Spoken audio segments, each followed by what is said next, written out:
নমস্কার, নিউজ আরসিবিএসে আপনাদের স্বাগত। আপনাদের সঙ্গে রয়েছে আমি কুহুমিতা। বিস্তারিত খবরে যাব, তার আগে দেখে নেব আজকের হেডলাইন্স। নিরাপত্তা ক্ষেত্রে নয়া সংযোজন, পথ চলা শুরু হলো নতুন জাহাজ ICGS 424-এর। মৎস্যজীবীদের জালে ধরা পড়ল বিরল প্রজাতির মাছ, তুলে দেওয়া হয় বন দপ্তরের হাতে, পরে মৃত্যু হয় মাছটির। পুকুর থেকে উদ্ধার নিখোঁজ ব্যক্তির মৃতদেহ, রাস্তা দিয়ে যাওয়ার সময় পথ দুর্ঘটনায় এই মৃত্যু। আন্দামানে পরিবেশ পরিবর্তনের চিন্তাধারা বাংলার মানুষের মধ্যে তুলে ধরার প্রয়াস, সেমিনার অনুষ্ঠিত হলো রাজ কলেজে। পরিত্যক্ত কুয়োয় পড়ে মৃত এক দেহ পাঠানো হলো ময়নাতদন্তে।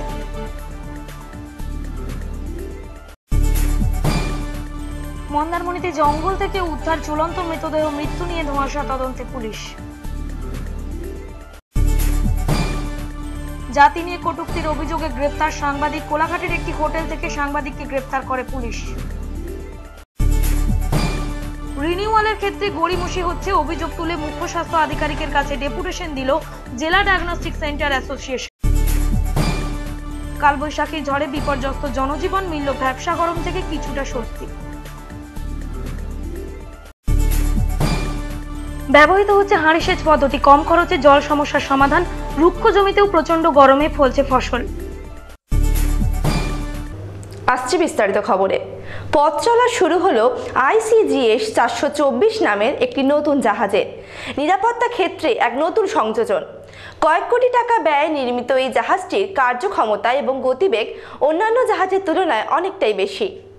নিরাপত্তা ক্ষেত্রে এক নয়া সংযোজন, পথ চলা শুরু হলো ICGS 424 নামে একটি নতুন জাহাজের। হলদিয়া উপকূলরক্ষী বাহিনী আয়োজিত একটি অনুষ্ঠানের মধ্য দিয়ে চালু হলো এই জাহাজটির কার্যক্রম। জাহাজটি তৈরি করতে খরচ হয়েছে প্রায় 20 কোটি টাকা। মূলত মৎস্যজীবীদের উদ্ধারের কাজ, সীমান্ত ক্ষেত্রে নিরাপত্তার কাজ করবে এই জাহাজ।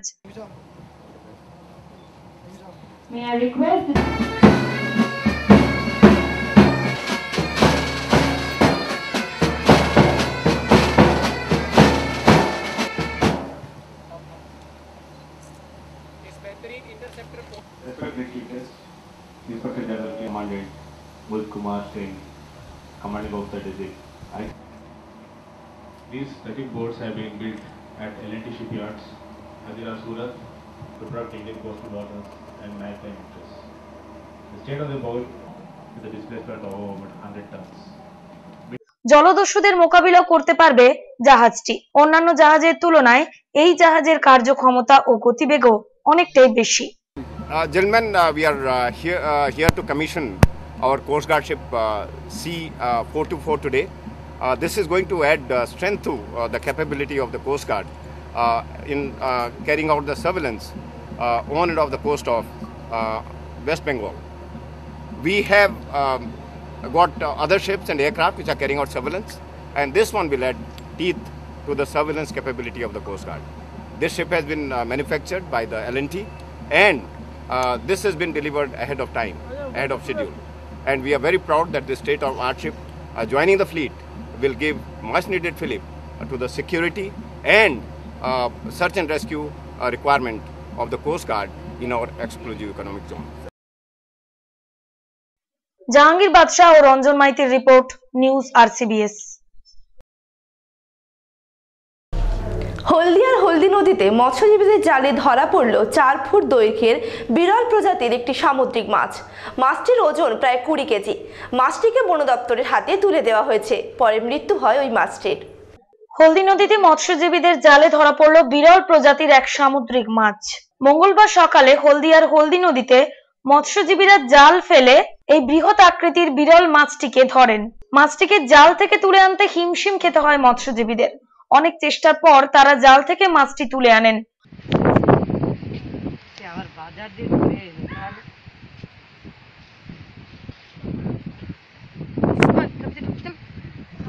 দেখতে পাইনি এদের জন্য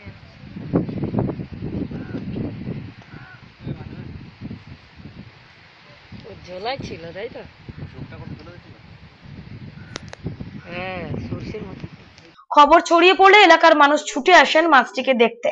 মাছটি প্রায় 4 ফুট লম্বা এবং ওজনে প্রায় 20 কেজি। মৎস্যজীবীরা মাছটি বন দপ্তরের হাতে তুলে দেন। তবে ওই সামুদ্রিক মাছটিকে মিষ্টি জলে রাখার কারণে পরে মাছটির মৃত্যু হয়। নদীতে আমরা মিন জাল দিই, মিন জাল দেওয়ার পক্ষে ওই যে টানে জাল দেওয়া থাকে, ওই টানে ওই ঢুকে গেছে জালটা, মাছটা ঢোকার পর আমরা যখন জালটা খুলতে যাই তখন জালের ভিতরে খুব জোর আওয়াজ হয়।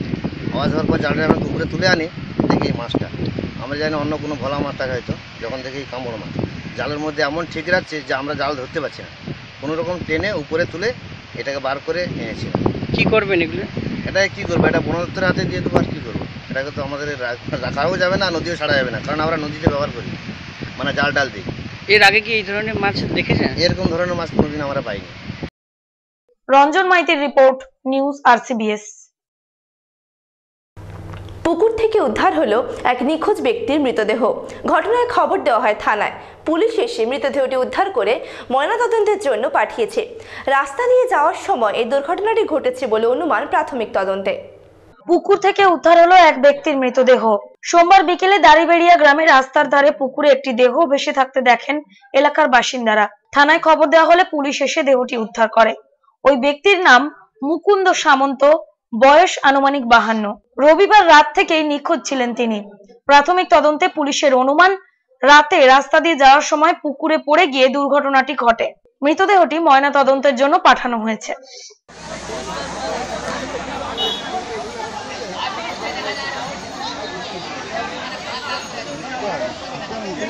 মুকুন্দ মুকুন্দ মুকা মুকা, হ্যাঁ পাক্কা মুখ, একবারে মুকা মুকা।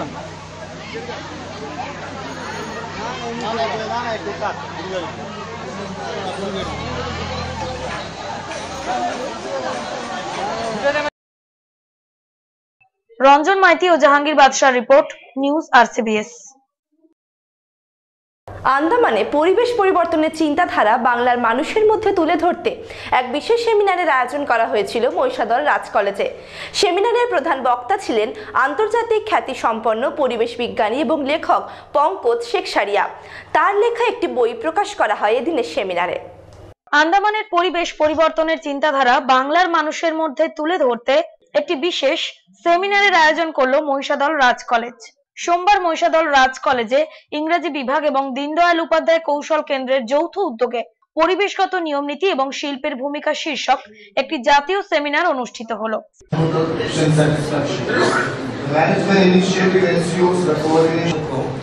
This bird builds a mound of earth, like a small mountain of about this size, about the size of a human chest. The two male and the female over many years will collect the sand from what we find elsewhere. This is the kukal or the crow pest change happening. সেমিনারে প্রধান বক্তা ছিলেন আন্তর্জাতিক খ্যাতিসম্পন্ন পরিবেশ বিজ্ঞানী ও লেখক পঙ্কজ শেখসারিয়া। বিভিন্ন স্লাইডের মাধ্যমে আন্দামানের পরিবেশ পরিবর্তনের অসাধারণ চিত্র তুলে ধরা হয়। এদিনের অনুষ্ঠানে প্রধান অতিথি ছিলেন ইউজিসির জয়েন্ট সেক্রেটারি অধ্যাপক মোহাম্মদ আরিফ, রাজ্যের স্বাস্থ্য সচিব তমাল কান্তি ঘোষ, মহিষাদল পঞ্চায়েত সমিতির সহসভাপতি তথা কলেজের পরিচালন কমিটির সভাপতি তিলক চক্রবর্তী, অধ্যাপক আশিস কুমার দে সহ অন্যান্যরা। এদিন সেমিনার শুরুর আগে পরিবেশ বিজ্ঞানী পঙ্কজ শেখসারিয়া আন্দামানে 20 বছর ধরে পরিবেশ গবেষণার কাজের নিরিখে লেখা আইল্যান্ডস ইন ফ্লাক্স নামের বইটি প্রকাশ করেন ইউজিসির joint secretary. So the Andaman and Nicobar Islands have number of plants and every bird needs to ensure that the egg is at the right temperature for incubation, right? That's why we see the bird is constantly adjusting it and kind of even the domestic novel has what might be called an ecological indicator. Ranjan মাইতির report, news RCBS। পরিত্যক্ত কুয়োয় পড়ে মৃত্যু হলো এক ব্যক্তির। ঘটনায় খবর দেওয়া হয় দমকলে। দমকল কর্মীরা এসে তাকে উদ্ধার করে। পরে হাসপাতালে নিয়ে যাওয়া হলে চিকিৎসকেরা তাকে মৃত বলে ঘোষণা করেন। কিভাবে কুয়োয় পড়লেন ওই ব্যক্তি তা নিয়ে রয়েছে ধোঁয়াশা। ঘটনা তদন্ত শুরু করেছে পুলিশ। পরিত্যক্ত কুয়োয় পড়ে মৃত্যু হলো একজনের। ঝাড়গ্রাম থানার সুভাষপল্লী 16 নম্বর ওয়ার্ডের একটি পরিত্যক্ত কুয়োতে পড়ে এই মৃত্যুর ঘটনা ঘটে। জানা গেছে মৃতের নাম জয়দেব মহন্ত, বয়স আনুমানিক 50। সোমবার রাতে ঘটনাটি ঘটে। এদিন রাতে যখন সুভাষপল্লীতে শীতলা পুজোর অনুষ্ঠান চলছিল, সেই সময় সেখানকারই বাসিন্দা জয়দেব মহন্ত ওই এলাকার একটি পরিত্যক্ত কুয়োতে পড়ে যান। এরপর বিষয়টি জানাজানি হতেই খবর দেওয়া হয় দমকলে। ঝাড়গ্রাম থেকে দমকল বাহিনী এলেও তারা ঘটনাস্থলে ঢুকতে পারেননি। শীতলা পুজোর লাইটের গেটে বাধা পায় দমকল গাড়ি।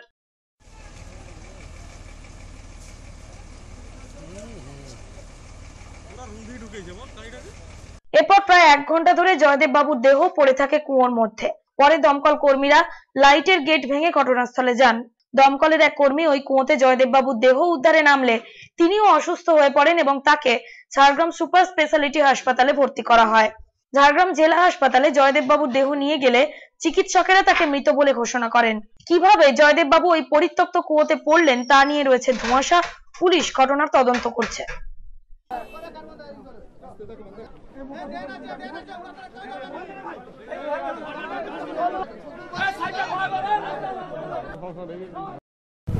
এটা ছেলে পড়েছে কুয়োতে।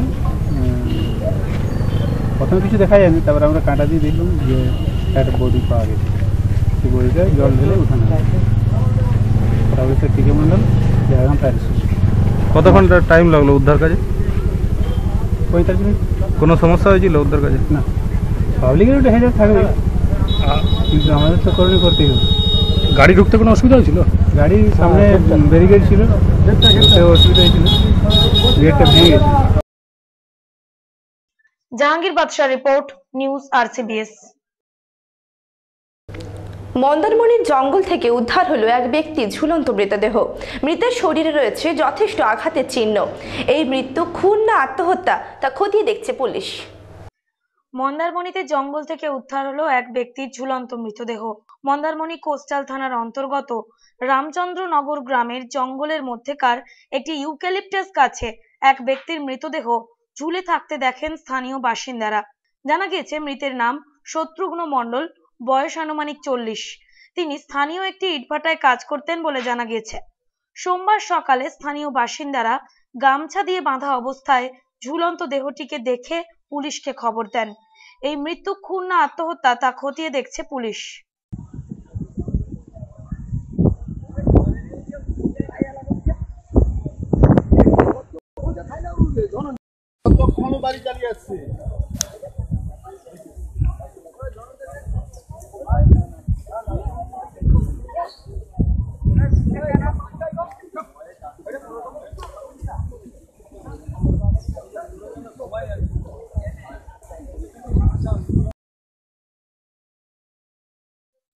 জাহাঙ্গীর বাদশাহ রিপোর্ট, নিউজ RCBS।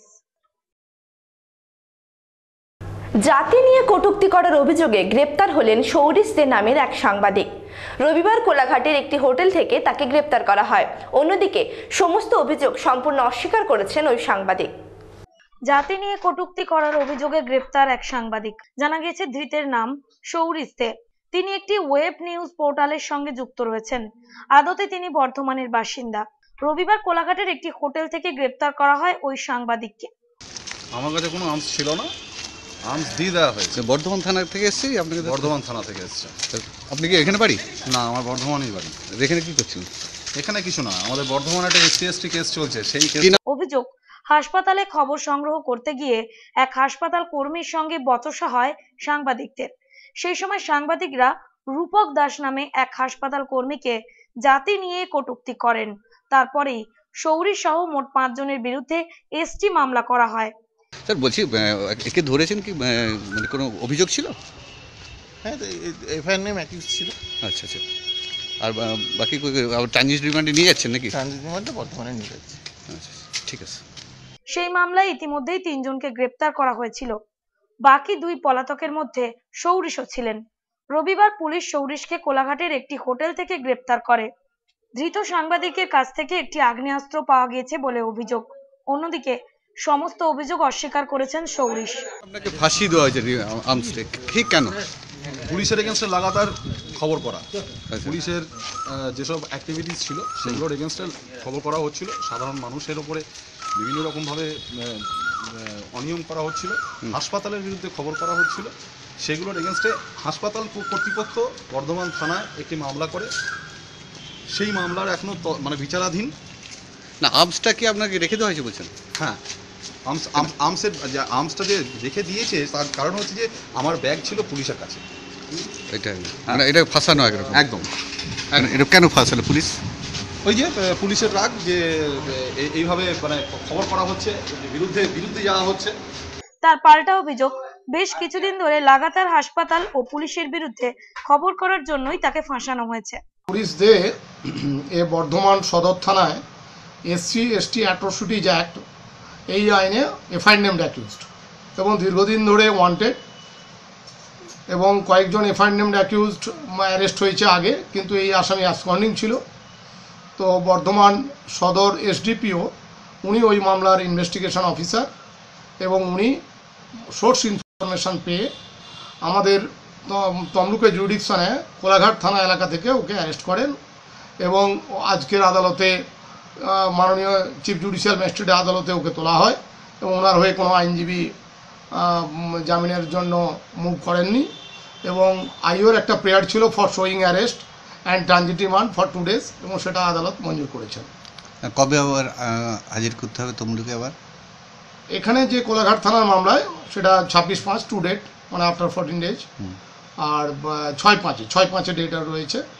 আর ওই আদালতে বর্ধমানে 2 দিন ট্রানজিট রিমান্ড, 25 তারিখে ওখানে 25শে এপ্রিল ওখানে প্রোডাকশন করবে। সেলিম আহমেদের রিপোর্ট, নিউজ RCBS। সোমবার পূর্ব মেদিনীপুর জেলার মুখ্য স্বাস্থ্য আধিকারিকের কাছে ডেপুটেশন দিল পূর্ব মেদিনীপুর জেলা ডায়াগনস্টিক অ্যাসোসিয়েশন। সংগঠনের প্রায় 200 জন সদস্য মুখ্য স্বাস্থ্য সাংবাদিকের দপ্তরে ডেপুটেশন দেন। সোমবার পূর্ব মেদিনীপুর জেলার মুখ্য স্বাস্থ্য আধিকারিকের কাছে ডেপুটেশন দিল পূর্ব মেদিনীপুর জেলা ডায়াগনস্টিক সেন্টার অ্যাসোসিয়েশন। ডায়াগনস্টিক সেন্টারের রিনিউয়ালের ক্ষেত্রে গড়িমসি করা হচ্ছে, আইনি জটিলতা দেখিয়ে আটকানো হচ্ছে রিনিউয়াল পদ্ধতি। পূর্ব মেদিনীপুর ডায়াগনস্টিক ওনার্স ওয়েলফেয়ার অ্যাসোসিয়েশনের সমস্ত টেকনিশিয়ান বন্ধুদের আজকে এই ডেপুটেশন কর্মসূচি সফল করার জন্য আন্তরিক ধন্যবাদ জানাই। আমাদের যে মূল দাবি তার সপক্ষে দু একটি কথা আপনাদের সামনে আমি রাখতে চাই। প্রথমত ডিএমএলটি, আমাদের দেশের যে সমস্ত আইন প্রণয়ন হয় সেই আইনের প্রতি সম্পূর্ণ শ্রদ্ধা রেখেই বলছি, আইন সব সময়ের জন্য মানুষের জন্য, আইন আইনের জন্য না আইন মানুষের জন্য, এই দুটো জিনিস খুব পরিষ্কার করে জানা দরকার। আইন পরিবর্তনশীল, মানুষ তার নিজের প্রয়োজনে আইন সৃষ্টি করে এবং তার যদি অপপ্রয়োগ ঘটে সেটা পরিবর্তন করতে পারে। এই অভিযোগ তুলে ডেপুটেশন দিলেন জেলা ডায়াগনস্টিক সেন্টার অ্যাসোসিয়েশনের সদস্যরা। সংগঠনের প্রায় 200 জন সদস্য এদিন মুখ্য স্বাস্থ্য আধিকারিকের দপ্তরে মিছিল করে এসে ডেপুটেশন দেন। আপনারা জানেন ভারতবর্ষ কৃষি প্রধান দেশ, তার কানায় কানায় সমস্ত কোয়ার ডাক্তারে ভর্তি। এখানে আমাদের পলিউশনের নামে একটা র্যাঙ্কি সংস্থা তৈরি করা হয়েছে যেটা বেসরকারি অবস্থাতে চলে এবং সেটাকে তোয়াজ করবার জন্য কেন এই ব্যবস্থা রেখেছে আমরা জানি না। আমরা কোনো অবস্থাতেই র্যাঙ্কি সরকারি যদি ব্যবস্থা হয় তাহলে করতে বাধ্য, না হলে এরকম বেসরকারি করতে পারি না। সেলিম আহমেদের রিপোর্ট, নিউজ RCBS। শনিবার কালবৈশাখীর ঝড়ে বিধ্বস্ত তমলুক সহ কোলাঘাটের বিভিন্ন এলাকা। কোথাও ভেঙে পড়েছে গাছ, কোথাও বা উড়ে গিয়েছে বাড়ির টিনের চাল। ঝড়ে বেশ কয়েক ঘন্টা বিদ্যুৎ সংযোগ বিচ্ছিন্ন হয়ে যায়। গরমের হাত থেকে কিছুটা রেহাই মিললেও বিপন্ন জনজীবন। কোথাও উড়ে গিয়েছে টিনের চাল, কোথাও গাছ ভেঙে পড়েছে টালির ওপর। শনিবার কালবৈশাখীর ঝড়ে বিধ্বস্ত তমলুক কোলাঘাট। এদিন সন্ধ্যায় প্রবল ঝড়ে ক্ষতিগ্রস্ত হয় জমির ফসলও। বেশ কয়েক ঘন্টা বিদ্যুৎ সংযোগ বিচ্ছিন্ন হয়ে যায়। গ্রীষ্মের শুরুতেই বজ্রবিদ্যুৎ সহ কালবৈশাখীর রোষে ক্ষতিগ্রস্ত বহু পরিবার। গরমের হাত থেকে কিছুটা রেহাই মিললেও বিপন্ন জনজীবন। এই জায়গাটাতে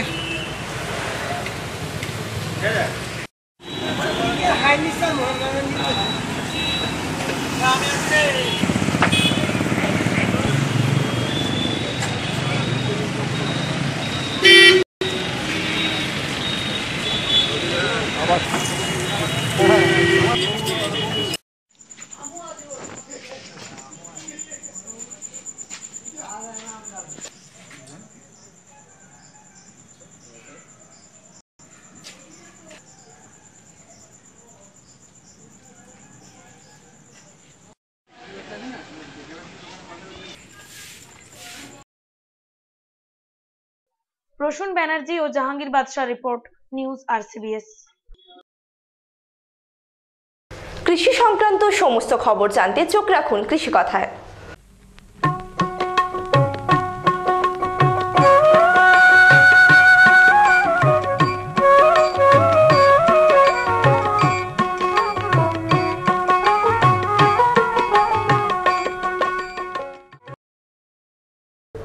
প্রচণ্ড গরমে চাষের জন্য প্রয়োজনীয় জলের অভাব দেখা যায়। এক্ষেত্রে চাষের ক্ষেত্রে সাধারণত ড্রিপ ইরিগেশন পদ্ধতি ব্যবহার করা হয়, কিন্তু ইদানিং হাঁড়ি সেচ নামক একটি সেচ পদ্ধতির ব্যবহারে খুব কম খরচে গাছে জল দেওয়া যাচ্ছে।